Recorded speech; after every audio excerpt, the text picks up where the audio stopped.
Hello दोस्तों। आज हम आपको बताएंगे एमएस एक्सेल में मैथमेटिकल फंक्शन का यूज़ कैसे करते हैं।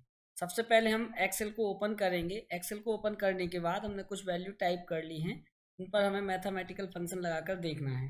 तो मैथमेटिकल फंक्शन लगाने के लिए फंक्शन या फिर कहें फॉर्मूला का उपयोग करने के लिए एक्सेल में दो तीन तरीके होते हैं। एक तरीका ये रहता है कि यदि आपको जैसे कोई भी फंक्शन याद है, उसका प्रारूप याद है, तो आप सीधा डायरेक्ट उसको टाइप करके और फिर सीधा उसको उपयोग कर सकते हैं। सीधा टाइप करके आप कोई भी वैल्यू वगैरह देकर आप इसका उपयोग कर सकते हैं।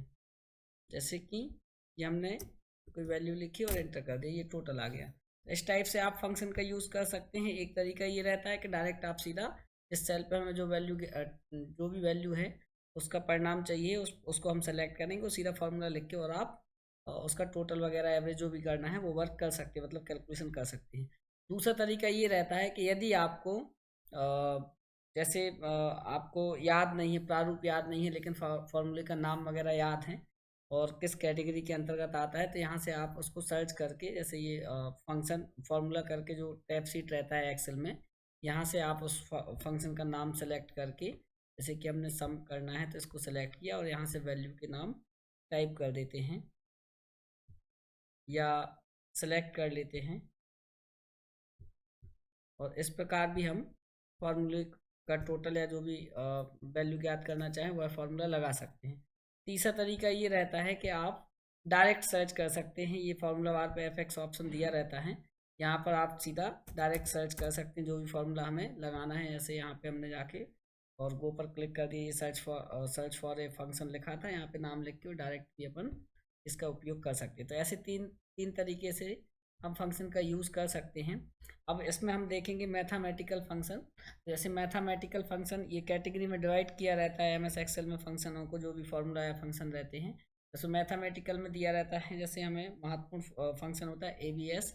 एबीएस का फुल फॉर्म होता है एब्सोल्यूट मान ज्ञात करने के लिए इसका यूज़ किया जाता है। जैसे हमें कोई वैल्यू है, सपोज ये है -15, जैसे कि ये एक मान लेते हैं, ये किसी स्टूडेंट की एज है।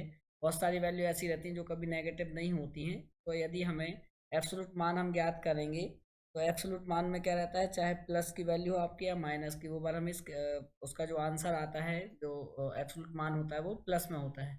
यदि हमें एब्सोल्यूट मान निकालना है या फिर कहें एबीएस फंक्शन का यूज़ करना है मैथमेटिकल में, तो हमने सबसे पहले यहाँ कर्सर रखा। यहाँ पे भी हमें इसका मान ज्ञात करना है। यहाँ पे कर्सर रखने के बाद मैथमेटिकल फंक्शन पर जाएंगे, यहाँ से एबीएस फंक्शन पर क्लिक करेंगे और यहाँ पे फंक्शन के दो पार्ट होते हैं, एक फंक्शन का नाम और एक फंक्शन का आर्गुमेंट। नाम जैसे इसका क्या है, एबीएस।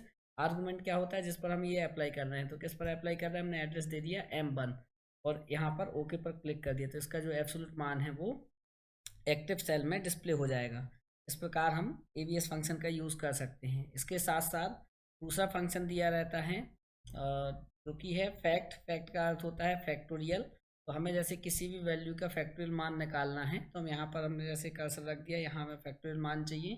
तो इसके बाद हम किस ऑप्शन पर जाएंगे, मैथमेटिकल फंक्शन पर जाएंगे और यहाँ से FACT इस पर क्लिक करेंगे और यहाँ से ये फंक्शन का नाम हो गया फैक्ट। ये क्या करता है, फैक्टोरियल मान देता है। फैक्टोरियल मान क्या होता है, जिस संख्या का हम फैक्टोरियल मान निकाल रहे हैं। जैसे सपोज हम 5 का फैक्टोरियल मान निकाल रहे हैं, तो 5 से पहले जो भी संख्या आएंगी 1 से लेके 5 तक की संख्याओं का आपस में इंटू होगा और जो भी उसका योगफल होगा वो उसका फैक्टोरियल मान कहलाएगा। तो इस प्रकार हम जैसे किसी भी संख्या का फैक्टोरियल मान निकाल सकते हैं।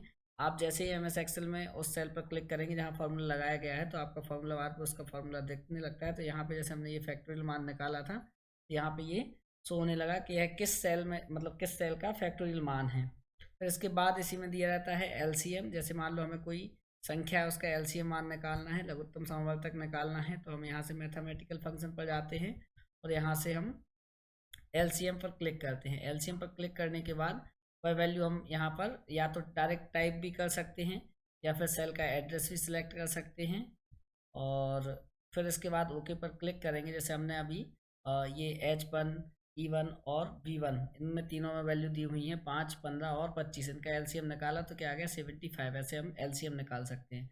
और किसी वैल्यू का हमें इंटीजर मान निकालना है। इंटीजर मतलब होता है पूर्णांक मान, तो हम पूर्णांक मान भी निकाल सकते हैं। ये जैसे कभी जैसे बिल वगैरह रहता है और भी बहुत सारे ऐसे डेटा रहते हैं जिनमें हमें पूर्णांक मान की आवश्यकता होती है।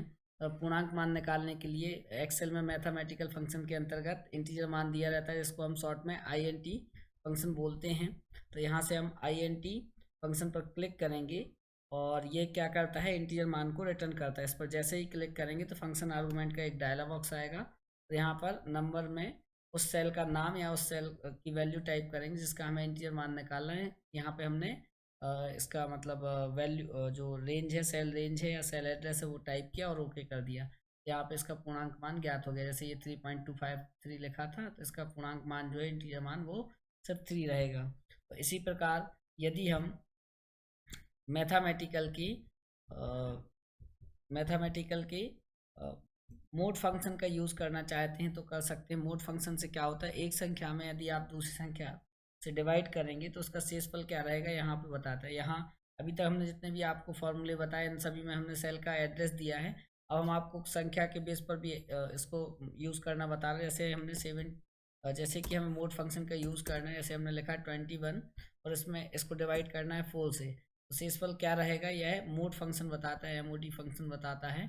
यहाँ पे हमने नंबर्स में लिख दिया 21, डिवीजन में लिख दिया 4 और ओके कर दिया। तो ये बताएगा कि शेषफल क्या बचेगा। यदि हम 21 में 4 से भाग देंगे तो 1 बचेगा। इस टाइप से यह आंसर मतलब डिस्प्ले कर देता है, हमें प्रोवाइड कर देता है। फिर इसके बाद इसी में मैथमेटिकल फंक्शन रहता है पाई।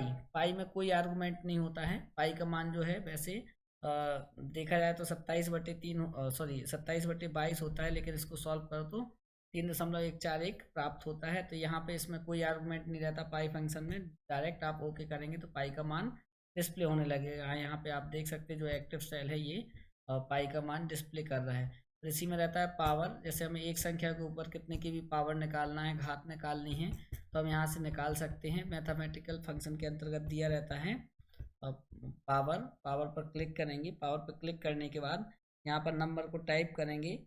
नंबर टाइप करेंगे, हमें कितने के ऊपर पावर निकालना है, तो या तो हम वैल्यू लिख सकते हैं या सीधा एड्रेस सेलेक्ट कर सकते हैं। जैसे हमें H1 में जो वैल्यू है उसकी पावर निकालना है, कितने की पावर निकालना है, यहाँ पे अपन या तो हाथ टाइप कर सकते हैं या फिर सेल का एड्रेस दे सकते हैं। जैसे हमने H1 में जैसे 5 दिया था, उस पर 3 की पावर निकालना है तो पावर में 3 लिख दिया और ओके कर दिया, तो ये पावर शो करने लगा हुआ है। इसी टाइप से अगर ये हमें बहुत सारी संख्याओं का आपस में गुणा करना है, एक से अधिक संख्याओं का आपस में गुणा करना है, तो इसके लिए हम पावर प्रोडक्ट फंक्शन का यूज़ करते हैं। प्रोडक्ट फंक्शन मैथमेटिकल के अंतर्गत दिया रहता है। यहाँ पे ये दिया है प्रोडक्ट फंक्शन। इसमें यदि हमें किन्हीं संख्या का गुणा करना है तो हम डायरेक्ट टाइप भी कर सकते हैं या फिर सेलेक्ट कर सकते हैं। जैसे कि हमें ये एक संख्या ले ली, हमने नंबर 1 में ले लिया B1 और नंबर 2 में ले लिया जैसे E1 और नंबर 3 में ले लिया H1। इस टाइप से हम जो भी संख्या हमने सेलेक्ट की हुई उनका आपस में गुणा हो जाएगा और यह डिस्प्ले होने लगेगा एक्टिव सेल में, ये आ जाएगा। जहाँ पर भी हमने ये फॉर्मूला लगाया होगा उसका आंसर आ जाएगा। तो इसी प्रकार हम SQRT स्क्वायर रूट निकाल सकते हैं। इसके लिए कौन सा फॉर्मूला दिया रहता है, SQRT स्क्वायर रूट निकालने के लिए। इस पर क्लिक करेंगे और कोई डायरेक्ट या तो हम वैल्यू लिख सकते हैं या फिर एड्रेस दे सकते हैं। जैसे हमने E1 वैल्यू दे दी, इसमें 25 है, तो इसका स्क्वायर रूट कितना रहेगा 5। और इसी प्रकार हम टोटल भी कर सकते हैं। सम फॉर्मूला भी मैथमेटिकल के अंतर्गत आता है, यह भी अपना मैथमेटिकल में दिया रहता है। तो ये हमने सबसे स्टार्टिंग में ही बताया था, दोबारा अपन इसको कर लेते हैं। यहाँ पे आप जो भी रेंज देंगे उतने उस रेंज में जो भी वैल्यू रहेगी उन सब का टोटल होकर आ जाएगा। इसको सिलेक्ट किया और हमने ओके कर दिया। तो इस प्रकार हम मैथमेटिकल फंक्शन का यूज़ कर सकते हैं MS एक्सेल में। धन्यवाद।